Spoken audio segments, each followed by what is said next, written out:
Welcome to our second session now.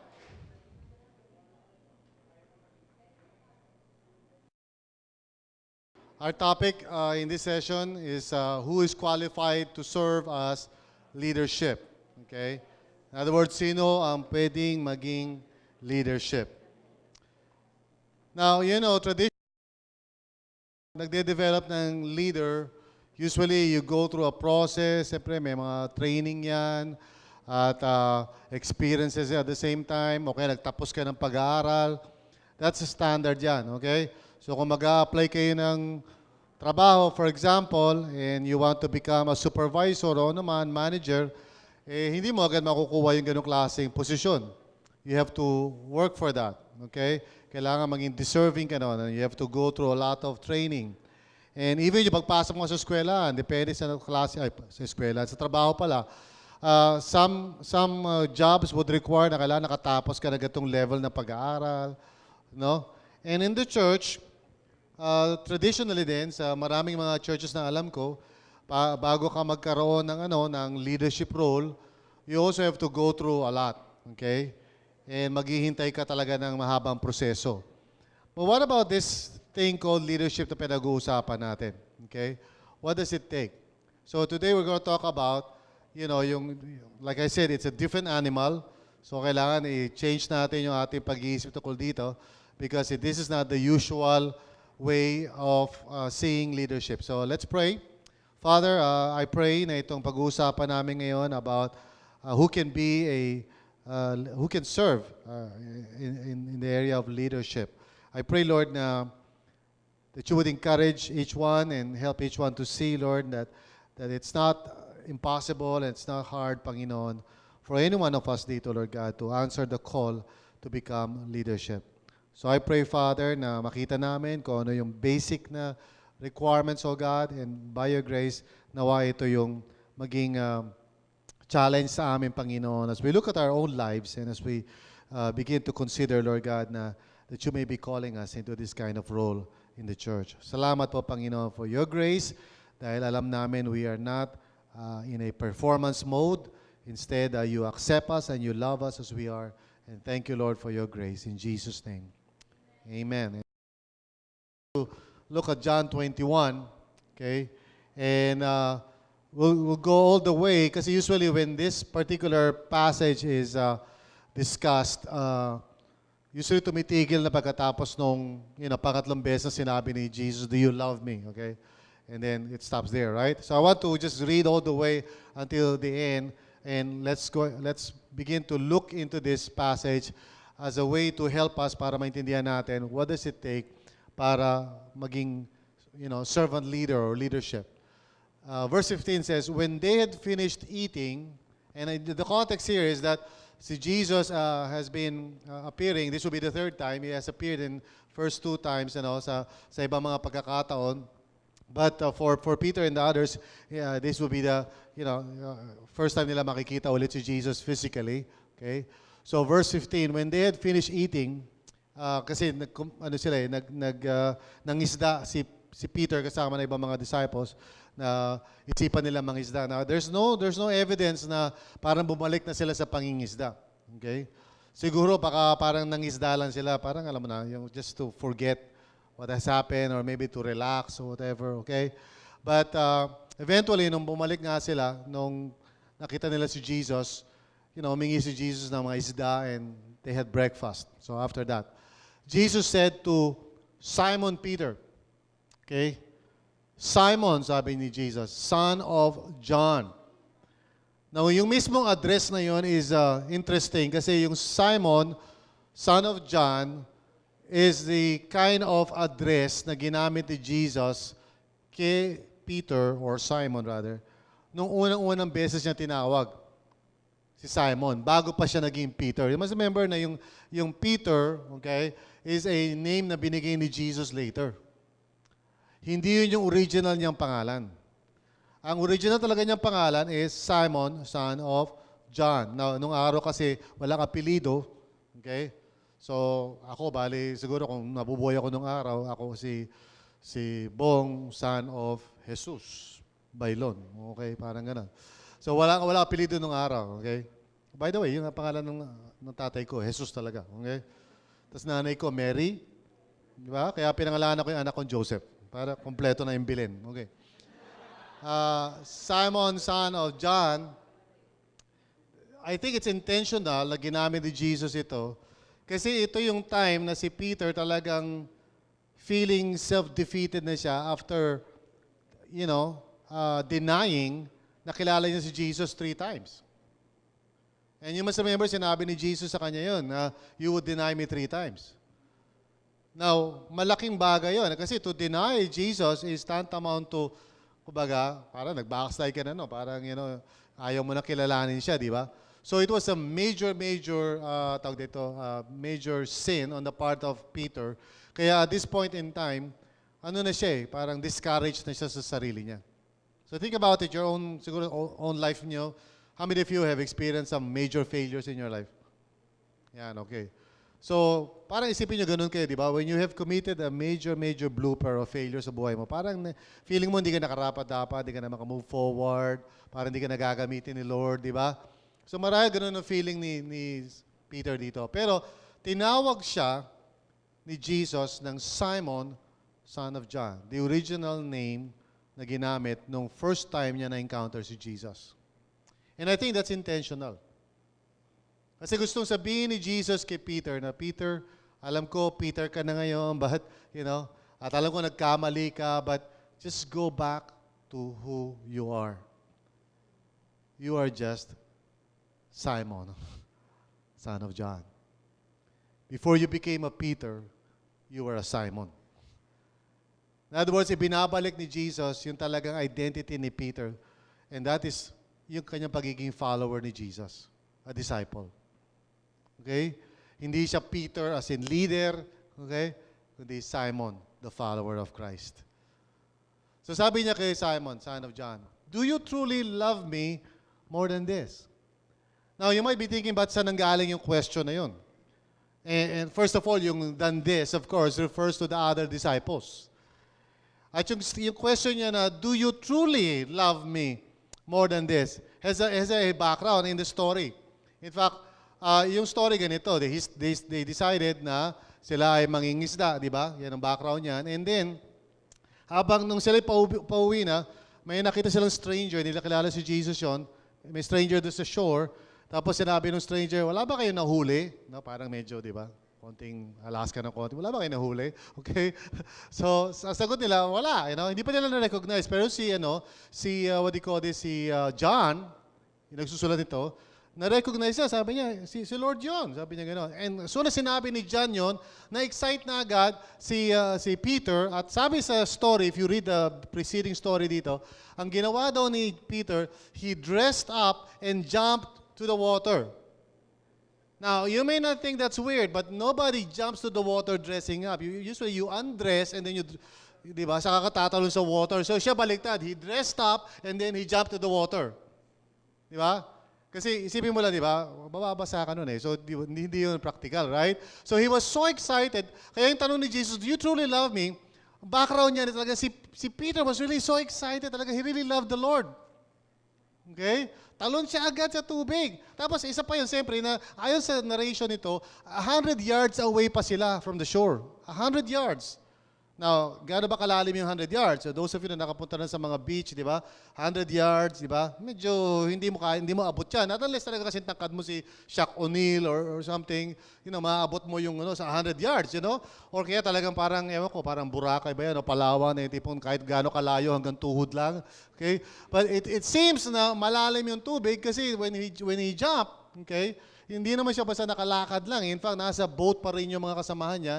And I can only imagine yung feeling ng mga kasamahan niya na parang, Peter, siguro mas mabibilis tayo kung dito ka na lang sa boat kaysa lumalangoy ka dyan. Kasi 100 yards, ang layo pa nun okay? Di ba? So sa sobrang excitement ni Peter, napatalon siya na nakadamit. Tapos, tumalon nga siya. And then, nung sinabi nga ni Jesus, nang malapit na sila, kung sila ay, may nahuling araw sila, ang ginawa ni Jesus, sabi, throw your nets. So, marami silang nahuli. At sabi sa Bible, hindi nga nila may angat yung mga isda sa sobrang dami. Now, what the Bible says is that nung humingi si Jesus ng konting fish para iluluto, si Peter bumalik ulit sa bangka, siguro na-realize niya, mahirap yata to.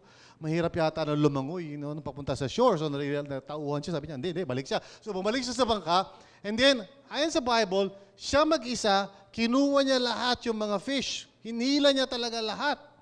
Okay? At sa sobrang excitement niya, this is recorded only in the book of John, first time, hindi na ulit nangyari, sabi sa Bible, yung number doon ng fish was 153. So, ang tanong doon, sino bumilang?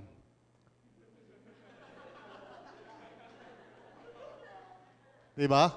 I mean, si Peter parang, oh, si Lord, kailangan nyo ng fish. 1, 2, 153 fish ang binilang niya. Ganon siya ka-excited, doon sa, nung nakita niya si Jesus. Kaya nung tanong ni Jesus sa kanya, Jesus, Simon, son of John, sabi niya, do you truly love me more than this? Now, of course, yung truly love me is a word na ang ibig sabihin talaga na medyo high-level kind of love yan. Okay? Ibig sabihin yan yung love na, ang Greek word dyan is agapao, Ibig sabihin talaga, I dedicate to you everything. Hindi ito naka-base sa feelings. I'm committed to you. So, ang tanong ni Jesus kay Peter, Peter, ganyan mo ba ako kamahal talaga?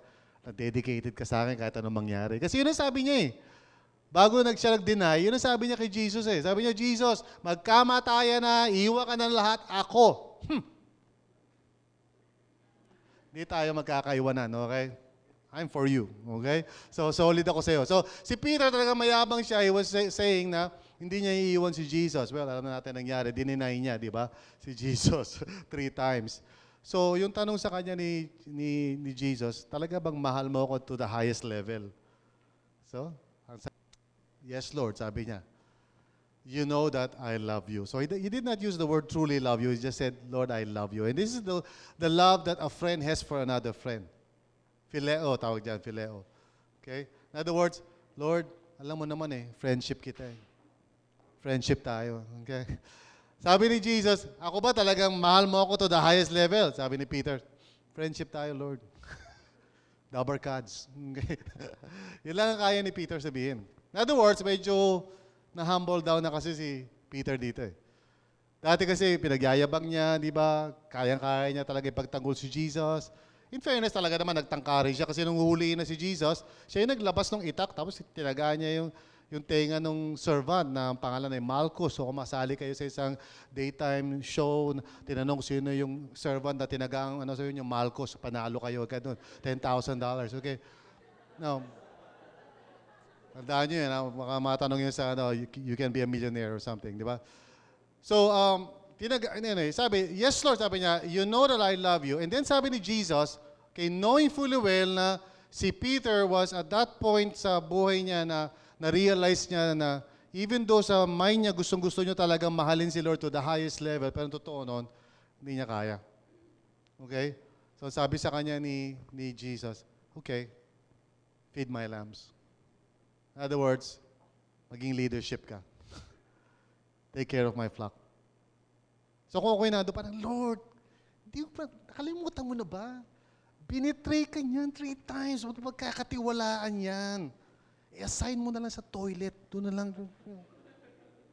Na lang siya, pabantay mo na lang sa may gate. Huwag mo nang bigyan ng ganyang klaseng ministry. No? Taga-traffic na lang doon sa labas. Dahil lumaharang yung mga jeep doon. Siya na lang taga-saway. Sabi ni Jesus kay Peter, feed my lambs. Again, Jesus said, Simon, son of John, do you talaga love me to the max? Talaga itatayuan mo lahat para sa akin? He answered, yes, Lord, you know, friendship tayo. You know na double cards kita. Kung kinakailangan mo, Lord, ng donut, sabi mo lang sa akin, lilibre kita ng Krispy Kreme. Walang problema yan. Okay? Pero, you're asking me to love you to the max. Hindi ko masagot yan.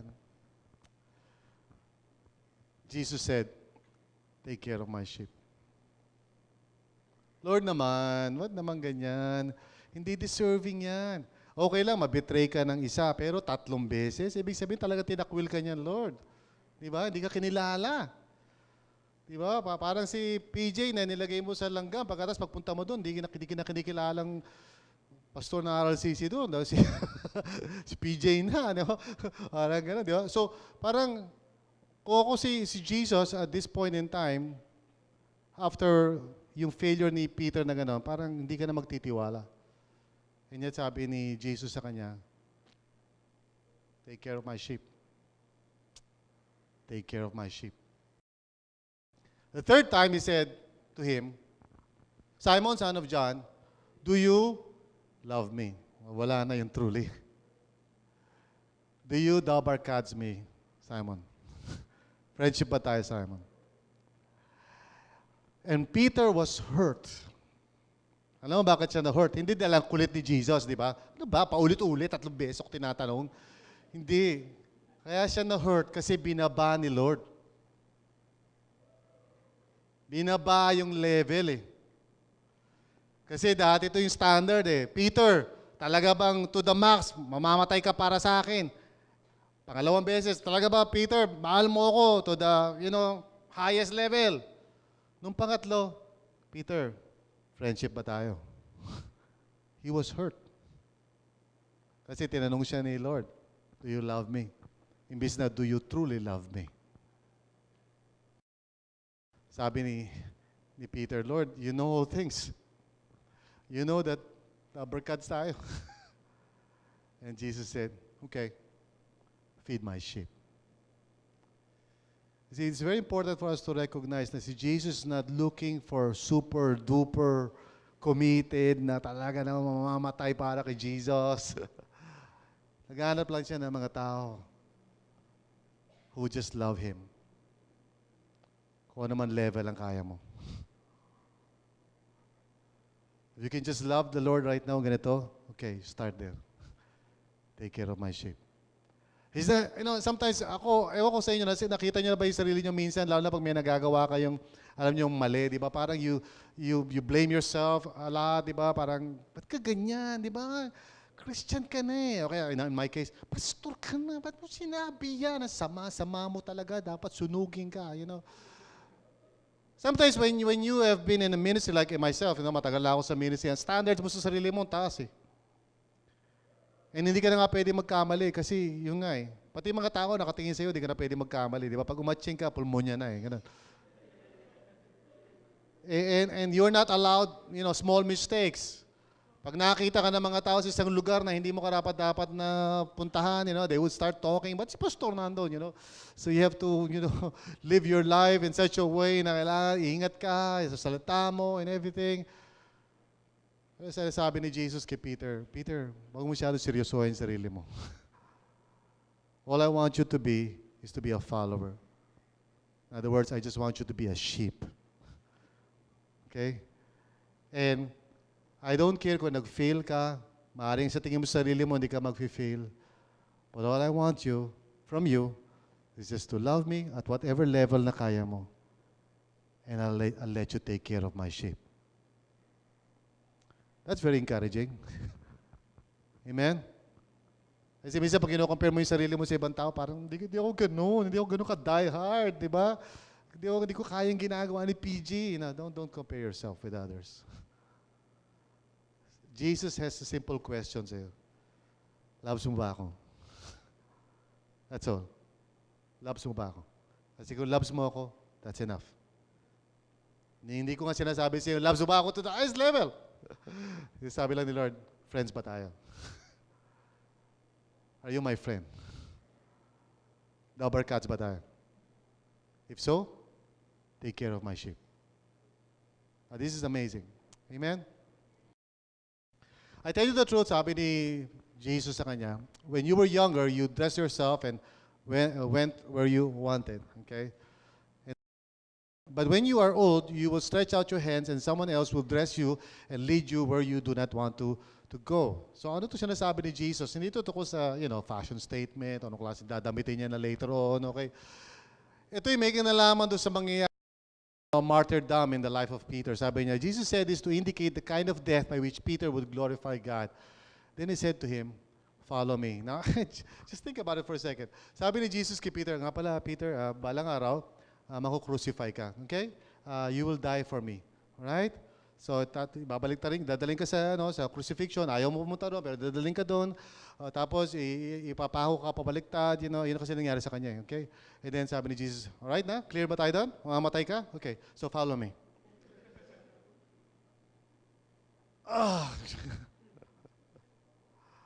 I wish, sana sinabi ni Jesus kay Peter para motivating, Peter, malang araw, magkakaroon ka ng malaking ministry.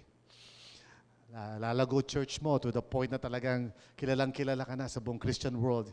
Pag narinig na yung pangalan mo, parang mga tao pipila na sa labas para maka-attend ng worship service. Tapos may mga camera doon. Tapos, balang araw, magiging sikat ka. Hindi sikat yung po, sikat ka talaga, Would that motivate you? Sabi ni Jesus kay Peter, Peter, you will die. You will die for me. Cool ka lang doon? Now follow me. Wow. So Peter turned and saw that the disciple whom Jesus loved was following them. Of course, that's John, okay? Kita niya si John, pasunod-sunod. Habang nag-uusap sila ni Jesus ng masinsinan, kita niya si John. Obviously, mas bata si John siguro. Parang susunod-sunod, okay? Nandun lang sa likod. Parang si Warren siguro. Sunod-sunod lang, okay? Now, this was the one who had leaned back against Jesus at the supper and had said, Lord, who is going to betray you? So, obviously, this is John, okay? Siya yung tinatawag na disciple whom Jesus loved. When Peter saw him, he asked, Lord, paano naman siya? I mean, mamamatay ako. Siya rin, patayin mo rin. Di ba? What about me? What about him? Okay. Jesus, if I want him to remain alive until I return, what is that to you? Pakialam mo. Just follow me. Don't compare yourself with other servants. May purpose ako sa kanya, may purpose ako sa iyo, may purpose ako sa bawat sumusunod sa akin. Ang trabaho mo lang is to follow me. Don't worry about the future. Don't worry about what will happen. Don't worry kung ano na mangyayari sa family mo. One of the things na gusto ko maintindihan nyo about serving God is that ang pinaka-bottom line talaga sa paglilingkod sa Panginoon is courage. And saying to yourself, Lord, minsan kasi alam mo sa mga tao, minsan ganito kaya hindi ka makapag-serve kasi paano na yung ganito, paano na yung gano'n, ano na sasabihin nila, paano na, kaya hindi ka makapag-serve, iniisip mo lahat yung mga worst case scenario, yung mga posibleng mangyari, and isa lang ang sagot sa iyo ni Lord If you really want to be used of God's leadership, follow me. That's all. Love me, follow me. He's not asking anything complicated sa'yo. He'll take care of the rest. Now, I'm not saying na pag sumunod ka kay Lord, naging leadership ka, bibitayin ka rin, nakatiwarik ka, ipapako, I'm not saying that. Everybody has a different journey to take. Pero sinasabi lang ni Lord dito is, Peter or John, are you willing to surrender your future to me? Are you willing to trust in me and stop planning and stop strategizing kung ano mangyayari sa buhay mo? Because I'll take care of you. You take care of my sheep, I'll take care of you. One of the things na nangyari sa akin when I was about to consider nga yung mag-full-time ako, is nagkaroon ako talaga ng struggle kasi ako pinakamatandang lalaki sa pamilya namin. So, although meron akong ate, pero lalaki, ako yung pinakamatanda. So, nakasalalay sa akin yung pagtaguyod ng pamilya namin. And at that time, siyempre yung bunso kong kapatid, nag-aaral pa lang noon, pa-kolehiyo pa lang and everything. No, not really. Tapos na siya pala. But I was the one na parang ina-expect na magsuporta sa pamilya and all of that. And the Lord was calling me. Sabi niya sa akin, I want you to give your life to me and serve me full-time. Sabi ko, wow, Lord, teka, paano na yan? Yung nanay ko and everything, gano'n. Pamilya namin, kasi panganay ako, marami akong listahan, And the Lord said to me, akong bahala sa kanila. You serve me. So sabi ko sa Lord, sige Lord, ikaw, tulungan mo sila, provide for their needs para hindi na ako parang aasahan nila. And you know what happened? Yung nanay ko, pinag-abroad ni Lord, nag-abroad siya ng ilang taon doon. Yung kapatid ko, ganun din ang ginawa ng Panginoon, binigyan ng mataas na posisyon sa duty free, tapos later on, nagpunta ng Amerika, so naging maganda yung buhay nila. Sa madaling salita, nirelease ako ni Lord from any kind of obligation. to take care of them. And it happened only when I stepped out of the boat and said, yes, Lord. I did not know what will happen. In fact, noong nag-asawa nga kami ni PG, naalala ko noon, alam namin, tinawag kami mag-church plant. So ginawa namin, nag-resign ako sa trabaho, nag-resign siya sa trabaho. Wise, talaga wise. And so we ended up conducting Bible studies. Wala kaming pagkain, so maasa lang kami kung anong offering doon sa Bible study para makabili kami ng isang Chicken Joy, hati pa kami, at kadalasan mas maraming kinakain niya kasi sa akin. Okay. No, joke lang yun. Bibili lang kami ng kanin, hatiin namin. Minsan, maliit lang yung offering namin, so hindi kami makakapag-Chicken Joy, and then we will sell books sa iba't ibang mga churches para meron kaming pang-araw-araw na pamasahe. Sometimes, lalakad ako minsan sa bahay nila PM nung araw, mula crossing, lalakad ako dahil wala akong pamasahe papunta rin sa kanila. And I will conduct a Bible study. I'm not saying that you're going to do this. All I'm saying is you can be someone that God can use if you're willing to entrust everything. And stop worrying about yourself. Okay? Now, for some, siguro, maybe God is calling you to go full-time. For others, siguro, meron kayong job while at the same time serving God. For others, business. I don't know. Iba-iba yan eh. Okay? And I don't believe na pag nagtrabaho ka, masama yun, People can serve God habang nagtatrabaho sila. People can serve God habang meron silang business. If that's what God wants you to do, fine. Si Paul nga dati, tent maker, even though he was an apostle. So, meron siya negosyo. What I find troubling minsan is people would say parang meron dalawang choice. Well, Pastor, di ako pwede mag-serve kasi magtatrabaho ako. Hello? Kailan pa naging sagabal yung trabaho doon sa paglilingkod mo sa Panginoon? Samantalang you can serve God while you're working. Nasa time management lang naman yan. Saka yung clear focus ng mind mo. O kaya, gawin mo ministry, pinagtatrabaho mo, that will be the best place. Di ba? Pero for you to say na hindi ka mag-serve kasi nagtatrabaho ka o nag-aaral ka, for me, it's just an excuse. You just don't want to trust God. Yung issue doon, yung courage.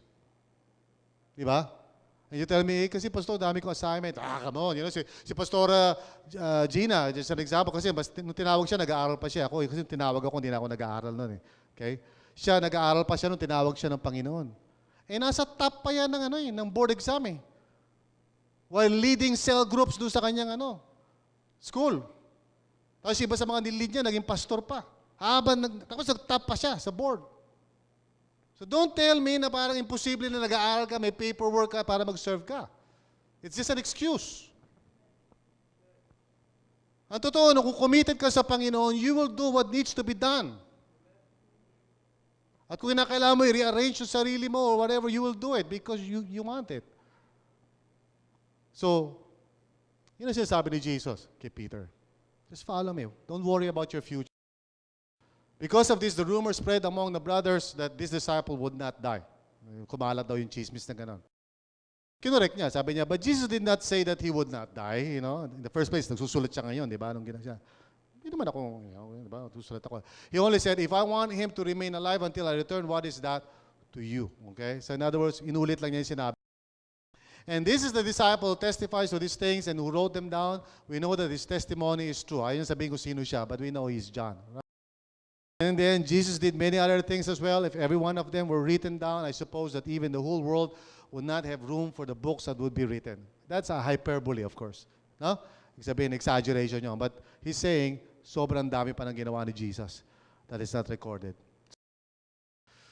What are the qualifications for leadership? Who can be a leadership? Well, first of all, just like Peter, ang hinahanap ng Panginoon are simply those who are saved by grace through faith. In other words, you are a Christian. How many of you are Christians? Okay, you're qualified. Okay. If you're a Christian, saved by grace through faith, well, pwede. Kasi si Peter was like that. Now, you're humble and teachable. Si Peter was somebody noon na parang bilib na bilib sa sarili. But he had to be humbled down. He had to learn how to rely on the Lord and not on himself. So dumaan siya sa proseso, spiritual formation, para ma-set free siya sa kanyang pride. Now, I believe God can use a person who is going through or who has gone through yung mga humbling experiences sa buhay niya. Maybe God has shown you na hindi mo kaya. God has shown you na masyadong mataas ang tingin mo. Maybe you've gone through experiences na talaga wala kang magawa. These are all part of the preparation.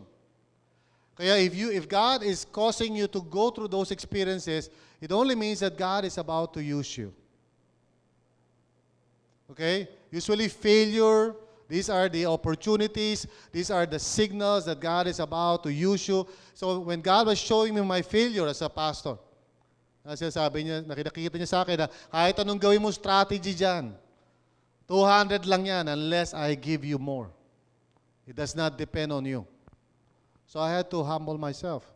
And then there were other things pa in my life na kailangan ako i-humble ng Panginoon. Sa marriage ko, sa parenting ko, lahat ng areas ng life ko, I was talaga, kumbaga, sub-sub talaga. God was showing me, you cannot control everything. You are not in control. So I had to surrender that. Now, each one of you is probably going through something like that. Nagkakaroon kayo ng mga humbling experiences. Now, if you're still proud, then God is still working in you and He will still continue to work in you. Kasi pride is the number one hindrance for anyone to be used of God. Okay? So, tandaan nyo, pride goes before a fall, and so the Lord loves you. Pag binigyan ka niya ng ministry, tapos ma-pride ka pa, you will fall. Kasi yung heart mo ang pinakamahalaga, to last in the ministry, yung heart mo. I mean, God does not call you because of your heart. God calls you because of His grace. Pero para manatili ka doon sa ministry, yung heart mo ang issue. Okay? So when God calls you, GV, to serve Him, hindi dahil mabait kang tao. He calls you simply because of His grace and mercy. Pero para manatili ka doon sa ministry binibigay niya sa'yo, your heart must be right before God. Otherwise, tatanggalin ka niya doon sa ministry na yun. So for example, dito sa aking kinalalagyan na tungkulin sa church o sa school or whatever, no? I mean, these things did not come to me because I'm great. This is all by God's grace and mercy and compassion sa akin. I don't deserve anything na nagagawa ko ngayon. Now, once pumasok ang pride sa akin, anything na ginagawa ko ngayon can disappear overnight. God can remove me from that. Amen? So that's why you have to pray for me. Di ba? Na hindi ako magkakaroon ng pride. And alam niyo naman yung pride, talagang kinakailangan, kakainin mo yan. Pride is the only thing that you can eat na hindi magdadagdag ng cholesterol sa'yo. Everything else na fried, hindi maganda. Fried? Pride, okay. Wala kayong sense of humor masyado, but I understand that, okay? So, humble and teachable si Peter, and that's what he's looking for. Eager to serve others. Peter, do you love me? Feed my sheep. Are you willing to lay down your life sa ibang tao? O nakafocus ka pa rin sa sarili mo, sa feelings mo, sa, hindi ginagawa sa'yo ng mga tao, nagtatampo ka pa rin, pag hindi ka nakakamusta, ando ka pa ba sa level na parang self-oriented ka pa rin? Well, maybe this is not yet the time for you to be in leadership. Okay? Pero kung willing ka na to die to yourself, gaya na sinabi ni Sister Feli, willing ka na to say, iunahin ko muna yung ibang tao. Isipin ko muna kung paano ko sila matutulungan. Hindi yung ano ba may tutulong nyo sa akin. Okay? And you must be willing to do this kasi serving requires all the energy. You cannot serve ng half-hearted eh. Kasi pwede ka mag-multitask pag task yung ginasikaso mo, then you can multitask, di ba? Parang yung mga misis, di ba? Nakikinig sila ng ano ba to? Elevation, habang nagluluto, tapos winawalis, tapos kumakausap pa, nakipagkwentuhan pa kay Brother Paul. Sabay-sabay lahat yun. All things are possible, okay? To those who believe. You can multitask tasks, but you cannot multitask people.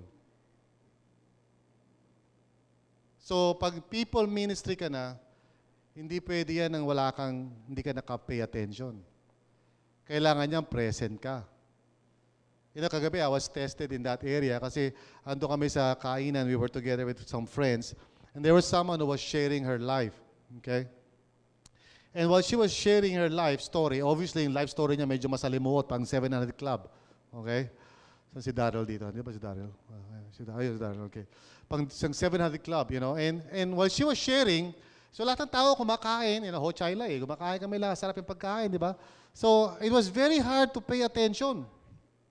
No? Kasi, habang nagsishare siya, fried rice. Okay, fried rice, okay. Chicken, So, sabi niya, buhay ko nga, ganito. Ganun ba? Tapos, merong pagkain, soup, or whatever. So daan yung mga pagkain. So, it was very hard to pay attention. And I realized that if you want to love people and serve people, you cannot do it unless you commit yourself to really do it. Otherwise, yung tao mismo mararamdaman niya na you're not there. Subukan man na makausap sa isang tao, nagkukwento ka pero wala siya doon. Pero magkaharap kayo. Di ba? Kausap mo si Jenny, alam mo, ganito. Tapos si Jenny, di ba? Ang iniisip niya, paano niya papaluin yung symbols. Pero nakatingin siya sa'yo. Pero wala siya doon, di ba? You cannot multitask relationships. And so I realized that in my own family, in my own marriage. Dati, pag kinakausap ko si PG, iniisip ko yung sermon ko o yung plan ko, yung meeting ko, ganito. And I realized it doesn't work. And I really have to just cut off every kind of and pag sinabi ni PG sa akin na, love, usap tayo, o coffee tayo, talagang wala lahat, everything. It's just PG and me. Sana na-appreciate niyo yun, okay? Another is example for others to imitate. Are you an example? Now, I don't mean to say na perfect ka. Precisely, yun nga yung sinasabi kong dapat example ka Na kapag nagkakamali ka, how do you deal with it? Pag meron kang mga failures, how do you deal with it? That's the example that you need to show. Hindi yung parang hindi ka na nagkakamali, parang superwoman ka. And that's not a good example because nobody is like that. What others need to see in you is yung reality ng life mo, that you are following the Lord with all the pressures and tensions and difficulties of life. Yung hindi lahat nagwo-workout the way you want it, na merong mga pasaway na asawa, o merong mga schedule na hindi nagwo-workout, o merong anak na masyadong ganun. All of that. And how do you deal with that? You are the example. How do you handle your love life? Pag nagsisay yes ka sa isang work situation o excursion, examples lahat yon of what it means to follow Christ. And that's what you need to be. Now, this is a servant kind of thing Kasi isipin mo siguro, pakialam mo sa kanila, di ba? I'll just do what I want to do. Kung gusto kong maglakwatsa, pakialam nyo.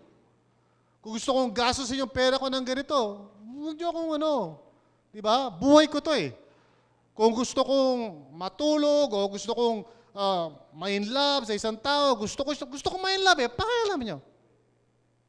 And so you cannot be leadership. Because a leadership is somebody who says, I won't do that. Kasi that will cause others to stumble. Hindi ko gagawin yun kasi instead of makatulong sa kanya yon para makalapit kay Lord, baka mapalayo pa siya kay Lord dahil sa gagawin ko na yan. Hindi ko hahayaan na yung aking life situation o work situation o school situation makahinder sa quality ng ministry ko. Bakit? I don't want people to think that just because meron ako inaasikaso ngayon, the kingdom of God comes second. I will show everyone na even though ganito ako, tulad din ng lahat, meron akong trabaho, meron akong mga due dates, meron akong mga kailangan labhan, just like everybody, but I'll show them na yes, it's possible to glorify God in my life. Are you willing to be an example? Because if you're not qualified. So sabi niya kay Peter, Peter, are you willing to be an example to the flock? Are you prepared to suffer for Christ if necessary? What do you mean by that? I don't mean necessarily ipapako ka sa krus. But I do believe na yung emotions o yung affections ni Christ is always for the good of people. Pag nakakita siya ng isang tao na nag-walk away pagkatapos niya i-offer ang kingdom of God, like the rich young ruler, I believe the heart of Jesus breaks. Do you agree? When he sees somebody like Zacchaeus come to Christ, talagang masaya si Jesus. Do you agree? When he sees somebody talagang flourishing and serving God, and using his gifts para i-honor si Lord, I believe God is happy with that. So, pag sinabi natin, are you willing to suffer for Christ? Are you willing to share yung emotions ni Christ sa heart mo? Na magkaroon ka rin ng same kind of response sa mga tao. Sometimes, pa nakakita ka ng isang tao na parang mali yung mga decisions niya, talagang your heart breaks. And you go out to help him. Amen? Hindi yung parang, ang kulit talaga dito si Jenna. Bayaan mo na nga yan. Ibang tao na nga lang kausapin ko. Yung best ko na kinausap yan eh. See, a leadership is a kind of person who's willing to suffer for Christ. Sometimes nagpapayo ka na, tapos ikaw pa mapasama. Minsan tumutulong ka, minsan tumanaw ng utang na loob. Babalikan ka pa. Sasaktan ka pa. That's suffering for Christ. Minsan ginagawa mo yung tama, pero pine-persecute ka ng mga tao. That's suffering for Christ. So I don't mean to say that you have to die on the cross. But definitely there is some kind of death involved.